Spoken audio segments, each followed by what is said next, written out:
To watch this video in Hindi, switch to timestamp 3 minutes and 28 seconds. Hello and welcome to another episode of Legal Update. The topic of discussion is Supreme Court grants bail to Delhi Chief Minister. Why in news? Recently in the Arvind Kejriwal versus Central Bureau of Investigation case, the Supreme Court has granted bail to Delhi Chief Minister Arvind Kejriwal in relation to the CBI FIR regarding the Delhi liquor policy case. Background of the case: the case stems from allegations of corruption and irregularities in Delhi's liquor policy, leading to an investigation by the CBI and the Enforcement Directorate. Appellant Arvind Kejriwal was arrested by the respondent CBI while in ED custody related to a money laundering case connected to the liquor policy.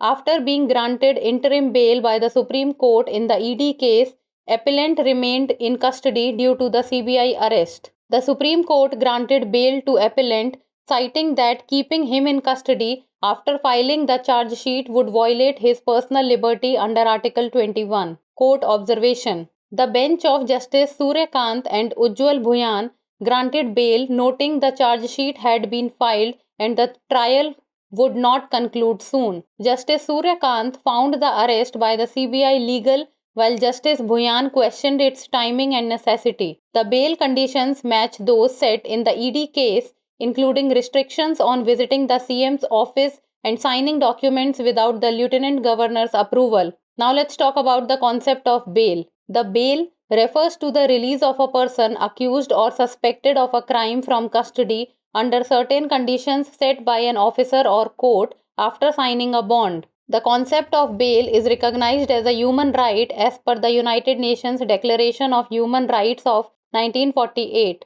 Bail falls under Chapter 35 of the Bharatiya Nagarik Suraksha Sanhita 2023 titled Provisions as to Bail and Bonds, which includes Section 478 to 496. Earlier, it was covered under the Sections 436 to 450 of the CRPC. Gurbaksh Singh Sibia versus the State of Punjab 1980. In this case, the 5 judges bench of the Supreme Court held that Section 438 Clause 1 of the CRPC is to be interpreted in the light of Article 21 of the Constitution of India. Now it's time for the practice question. Which chapter of the Bharatiya Nagarik Suraksha Sanhita 2023 deals with the provisions as to bail and bonds? Chapter 33, Chapter 35, Chapter 20 or Chapter 21?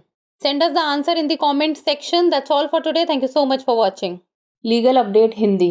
Supreme court ने दिल्ली के मुख्यमंत्री को दी जमानत। चर्चा में क्यों? हाल ही में अरविंद केजरीवाल बनाम केंद्रीय जांच ब्यूरो मामले में सुप्रीम कोर्ट ने दिल्ली के मुख्यमंत्री अरविंद केजरीवाल को दिल्ली शराब नीति मामले में सीबीआई की FIR के संबंध में जमानत दे दी है। मामले की पृष्ठभूमि: यह मामला दिल्ली की शराब नीति में भ्रष्टाचार और अनियमितताओं के आरोपों से उपजा है, जिसके कारण सीबीआई और प्रवर्तन निदेशालय द्वारा जांच की गई। अपीलकर्ता अरविंद केजरीवाल को प्रतिवादी सीबीआई ने गिरफ्तार किया था, जबकि वह शराब नीति से जुड़े मनी लॉन्ड्रिंग मामले में ईडी की हिरासत में थे। ईडी मामले में सुप्रीम कोर्ट द्वारा अंतरिम जमानत दिए जाने के बाद अपीलकर्ता की गिरफ्तारी के कारण हिरासत में रहे। सुप्रीम कोर्ट ने अपीलकर्ता को यह कहते हुए जमानत दे दी कि आरोप पत्र दाखिल करने के बाद उसे हिरासत में रखना अनुच्छेद 21 के तहत उसकी व्यक्तिगत स्वतंत्रता का उल्लंघन होगा।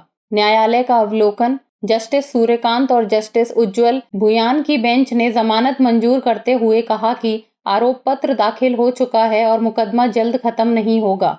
जस्टिस सूर्यकांत ने सीबीआई द्वारा की गई गिरफ्तारी को वैध पाया, जबकि जस्टिस 𝐬𝐨𝐜𝐚 ने इसकी समयबद्धता और आवश्यकता पर सवाल उठाए।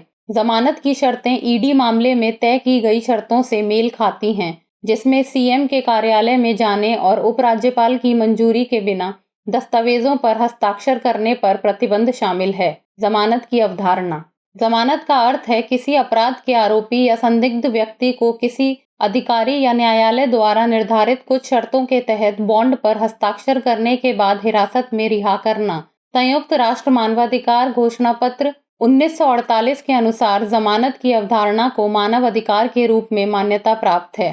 जमानत भारतीय नागरिक सुरक्षा संहिता 2023 के अध्याय 35 के अंतर्गत आती है, जिसका शीर्षक है जमानत और बॉन्ड के प्रावधान, जिसमें धारा 478 से धारा 496 शामिल हैं। पहले यह सीआरपीसी की धारा 436 से 450 के अंतर्गत आता था। संबंधित केस गुरबख्श सिंह सिब्बिया बनाम पंजाब राज्य 1980। इस मामले में सुप्रीम कोर्ट की 5 जजों की बेंच ने माना कि सीआरपीसी की धारा 438(1) की व्याख्या भारत के संविधान के अनुच्छेद 21 के आलोक में की जानी चाहिए। अब बारी है अभ्यास प्रश्न की। भारतीय नागरिक सुरक्षा संहिता 2023 का कौन सा अध्याय जमानत और बॉन्ड के प्रावधानों से संबंधित है? अध्याय 33, अध्याय 35, अध्याय 20 या अध्याय 40? आप इस प्रश्न का उत्तर हमें कमेंट सेक्शन में दे सकते हैं। आज के लिए इतना ही, धन्यवाद।